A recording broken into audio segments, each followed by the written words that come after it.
moment, and my analyst ruined it because he just got excited and started doing play-by-play. But that's another story. Yeah, But but anyway, I thought you did a great job because your laughter was contagious.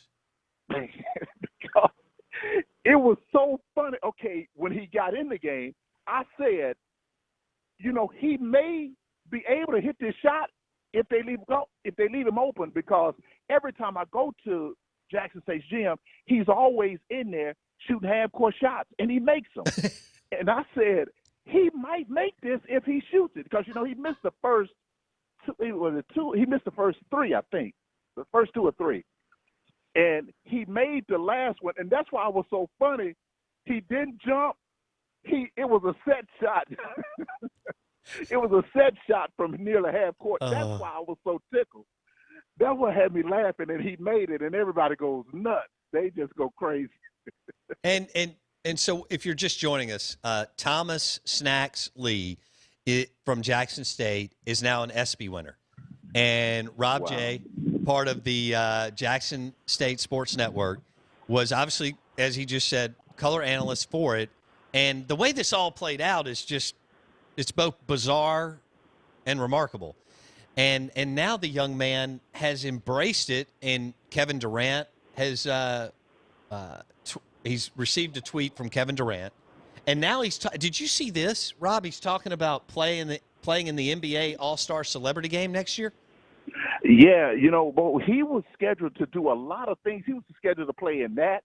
He was scheduled to appear in other places until coronavirus came and shut everything down. So he was actually set to do a lot of things, man, before COVID-19 hit. And for a guy who always wanted to be interviewed and wanted to be on camera, it's now coming true for him. That's amazing. This is amazing to me that this happened. I think it's so cool. And he has, him, but to me it looks like he has the right personality and demeanor to really parlay this into something even bigger and better, Rob. Yeah, and the thing about Snacks, he's a very intelligent guy. He's a humble guy. He just loves Jackson State basketball. I had one of the players tell me, man, this guy loves Jackson State basketball. From the time he was a little boy, he just loves Jackson State basketball. He eats, sleeps, and, he drives the players here. He washes their clothes. Ain't nowhere in the world I would do that. But he washed their clothes. He washed their socks. He washed their jerseys. But he just loves it, man, and it's all paying off for him right now, Bo. That's incredible. And so he is he done, Rob? Or yes, he's a senior, but he's also a musician. He plays the piano at church. He plays the keyboards. So he's a real talented guy, but he is done, and he's going around calling himself a Jackson State basketball player. And I'll tell you what, last night, I don't know if you noticed or not, he had a watch party like he was at an NBA draft. So he had the TV stations over, and he had his suit on, he had his phone, like the players waiting for the name to be called in an NFL draft. I'm like, come on, Snacks.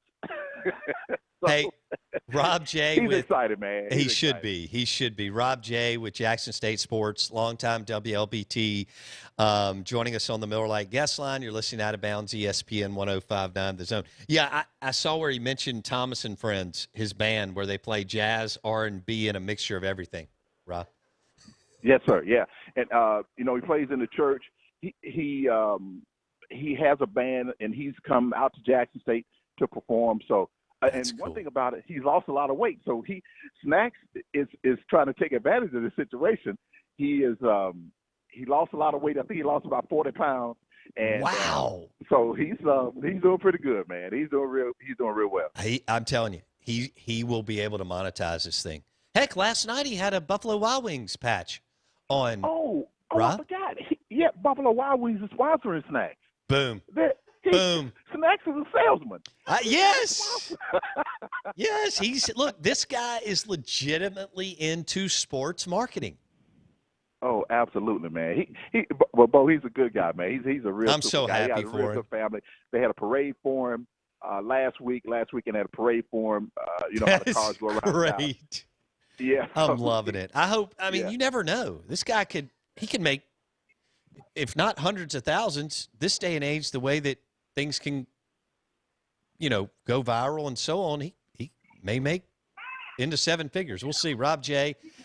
With Jackson State, longtime WLBT sports anchor, joining us on ESPN 105.9 The Zone. We have another ESPY winner in the state of Mississippi, Thomas Snacks Lee. Blake, you got a question? Wow. Yeah, Rob. Blake Scott here. Hey, Blake. I'm a broadcaster. I did my time play-by-play, high school football, baseball, basketball. Did some other stuff too. Mississippi Braves? The Mississippi Braves, that's Double A? right. Yeah, not to your level of skills. I've never giggled as well as you did in the Snacks video. But No, that was unprofessional. no, listen, I do understand because not to get sidetracked, but like I called Ronald Acuna Jr. when he was at the Braves for like a week, and it was the most incredible, games of my life to call somebody of that. So I understand, like it's easy to get lost in the moment, but I just want to make sure I'm looking out for a fellow broadcaster. Are you getting the appropriate kickbacks for your SB? There you go. You're his agent. What you did, like how are we forwarding the Rob J train on this call? Because I made the point to Bo. I said it wouldn't have gone viral if you weren't laughing the way you were and just having so much fun with what happened. No, man, nobody. The only recognition that I've received is from you guys, and I really appreciate it, man. I really, really do. So, and it's all about Snacks. It just caught me off guard that he hit that shot, and it was so funny because I don't know why my reaction was like that, just laughing at him because I know him. I know Snacks, and he hit that shot, and they were pushing him around. What really made me laugh though was one of the Jackson State players just tried to push him and knock him over, but he couldn't. I think that's what got me. You know how they go, the guys knock each other down and try to jump on top of him on the floor, but they couldn't push Snacks over. This is fantastic. Everything about this, especially at a time right now when we need to laugh some and have a really good story. This is great. All right. Yes, sir. Rob J. on the Out of Bounds Show, ESPN 105.9 The Zone. Okay, I want to ask you this. I want to get into your Saturday morning blues workshop show. All right? Yes, sir. All right. On Kixie. So how long have you been doing it, Rob? Wow, boy, I've been doing that over 20 years. I started doing that, man, maybe 25 years probably. Are you serious? Yeah, I've been doing that 25 years. When the station was on Beasley Road, when the radio station was on Beasley Road, that's when I started doing that. I started doing it with, I was doing it by myself, but it was the station was on Beasley Road is when we started doing that show. Wow. For our listeners, it's the number one rated show in the state. It's not even close. Now you're telling me something that I didn't know. You're telling me something I didn't know about. Yeah. It's fun, man, playing the blues and cutting up, and we really don't talk politics on the show. We just talk about blues, talk about people in the community, just have fun and cut up with it, man. That's pretty much what it is.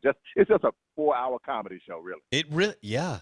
And then you do all your voices, which is hysterical. Hey, can you do one for us? Okay. Let's see. I do this character. It's an old man. We call him Pop. Yes. And so in reference to Snacks, I'll say this. I see that big old boy come out there with the basketball, shot the ball. People went crazy. Folks jumping all on top of each other, went crazy. Now the boy went to New York. He don't even know my name. So it's something like that, Bo. That was great. That was great. Rob J. on the Out of Bounds Show. When did you start? At what age did you start to do different voices like that, Rob? When I tell you what, when I got my first job in radio, I worked overnight, and that was in 1990. It was 19. Oh, and I'm sorry, it's like 80. It was around 1988 or 89. And my first job in radio, I worked overnight, and man, I had to play these sermons. Oh man, I hated it. It was sermons all night long. It was one. It was, I don't know if you remember this old bootleg preacher named Reverend Ike. I had to play that. But anyway, at 5 o'clock in the morning, I had to play the blues from 5 to 6 in the morning. So what happened during that time, you really don't have many commercials to play. So when you go to a commercial, I needed some time. I needed some time to fill. So I just did this voice that Richard Pryor did, and somebody called and said, "Oh man, that was funny. Do it again." So it just caught on, and that's how that happened. Man, I loved Richard Pryor. What a talent! Holy Yes, sir. smokes! Okay, so you've been doing that, and I didn't know you had the blues show that long. That is, Yes, sir. You love it? You still like it? Oh, I love the blues. I love the blues. And it's a chance to just relax. You know, with everything going on, it's a chance to relax, play blues, man, and you get your mind off a lot of stuff. So Right. It's a lot of fun. Blake, you got a question? Yeah, I do have a question because this is intriguing. Again, like I said, I do broadcasting, obviously, and so like this is kind of fun. So, how many do you style your voices? Are these things that you work on?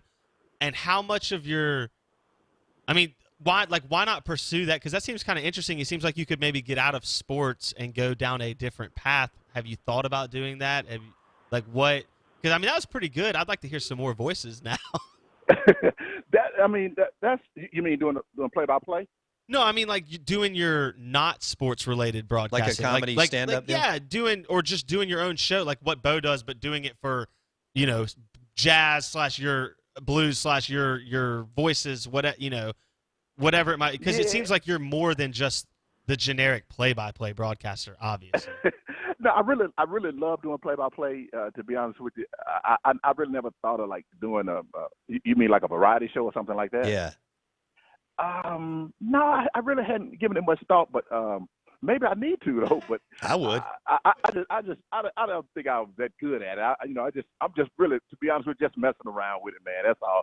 But I think that's why it's so good. Yeah, you have us cry. I'm crying over here laughing. Yes. So I mean that's what you want in radio is that like you said it's a way to entertain and get away from the everyday grind. Yeah. So yeah, we always thought radio is a theater of the mind, and and you roll some paper. We rattle up paper like we're fighting, wrestling and fighting. So it's fun. It's a lot of fun, man. But I do enjoy the play-by-play. I just don't have time to really get better at it because I'm doing other things and I don't have really time to research. With play-by-play, you really have to take that whole week to research Sure. and do all of that stuff. And I think I have to get better at that, to be honest with you guys. Rob J, long time. All right, you were at WLBT from when to when? I was at LBT from 1991 to 2014.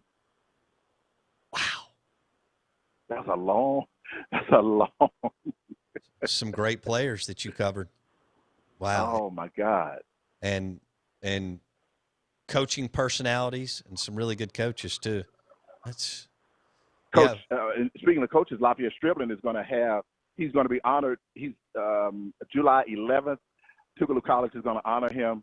Oh, yes. He's not doing well, so they're going to honor Coach Strib on the 11th. Oh, that's great. Yeah. Robbie Kobolentz was telling me about that. Mm-hmm. And then I just received a text, something about a new co-host, Tougaloo president, Dr. Waters. What is this about? Yeah, Dr. Walters. We did an event in honor of Coach Strib. It's a fundraising event for Tougaloo, and they're doing it in honor of Coach Strib. They're going to put his name on the basketball court. They're going to redo the basketball court at Tougaloo. Oh, that's great. Put Coach Strib's name on there. They have his name on the court in Mississippi Valley. Sure. But they also have another coach's name on there, which I don't think that was a good thing that Valley did. That Strib built that gym, man. He was the one that made that gym and made that basketball team, and they put two names on that court. They were wrong for that. Yeah. Stribling's a heck of a coach, Rob. Yes, sir. Absolutely. Man. All right. Well, I hope you're doing well, and I appreciate your time today. Hey, real quick, we talked Jordan with you. I've got a couple of minutes here. We talked about the Jordan documentary. Did you happen to catch the Ken Griffey Jr. documentary last night, Rob? Oh, no, I did not. Okay. I did not see that. All right. Well, when you get a chance this week, I'm sure you can find it online. It was the first time that they dropped it last night. And you and I were coming up in the same time and loved a lot of the same players. It was incredible on his time in the Mariners, what he did with the Reds. He didn't take PEDs, the numbers that he threw up. He got to play with his dad, then his dad coached him. I mean, it's just, yeah, I knew how good he was, but last night I was sitting there and I was thinking, Rob, he almost had Michael Jordan type talent in baseball. Wow. The only clip I saw a clip on Twitter where he said he wouldn't play for the Yankees, and I didn't know what that was about. Yeah. So I want to go back and see what that was about. You'll love it. If you get a chance, it's an hour long. It is super. It may have been 2. Anyway, I was just, I was locked in. But you'll like it. Ken Griffey Jr. documentary. And LeBron's comments on Ken Griffey Jr. are great. They're super. So, look, buddy, be good. We'll talk soon, okay? Okay, thank you, boy. I appreciate it. Thank you, Blake. Rob J. in the house on Thomas Snacks Lee winning an ESPY. Jackson State basketball manager comes in the game and, boom, drills a shot. It goes viral. And he's got the get it personality, everything else. Rob was on the call along with their play-by-play guy, and it was just hilarious. Oh, so funny. Blake was just rolling this morning. He was, man, I remember when it went viral, and the first thing I thought was like, this call is hilarious. Yeah. It is so funny. So I love that Rob's because we asked it, we wondered how much, but I get it. It's about the player making the shot. But I 100% say, if that's just a normal call, it doesn't go viral. No. It took Rob laughing that way and his partner yelling snacks behind him. Like, I mean, it was, you could feel the walk on power of what was happening. You know what I mean? So you could without knowing anything about Jackson State, any random person could watch that video, that 40 seconds, 60 seconds, and immediately go, I understand what's happening here. Right. Someone who's not supposed to make a shot just made some incredible shot, and everybody's freaking out. Good point. And so I think it's just, from my perspective, a broadcaster's perspective, I think he did a great job. I thought it was hilarious. Good show today. Yeah. We had broad spectrum of topics. It was. We had the interview with Alan Lang, y'allpolitics.com, on the state flag. We had the interview with John Cohen, MSUAD, on the state flag, impact on sports. And then we went heavy SEC football, SEC Nation, Jimbo Fisher, some other things in the 8 o'clock hour. And then we jumped into National Onion Rings Day. We are the food and beverage show in the state. And Georgia Blue onion rings. All kinds of great places to grab onion rings. Roosters, Fondren. I have to get with Kessler and see if they're still slinging some onion rings. I'm starving at this point. Oh, and happy birthday to Blake Scott. Yeah, thanks. So I'm taking you to dinner this week. Yeah. Okay. Let's do it. I don't know when. We'll do it around your parent. You doing another family deal. We'll make it work. So we'll go to dinner, and we'll Maybe take. Scott can make me a birthday cake. All right, Scott Kessler. I'm taking Blake Scott to Kessler Prime for his birthday. Hey, y'all have a great day, and we'll be back here tomorrow. I'm glad to be back in studio. Had a great time in Destin, but I'm happy to be in studio, and I'm fired up that it's National Onion Ring Day. We'll see you tomorrow.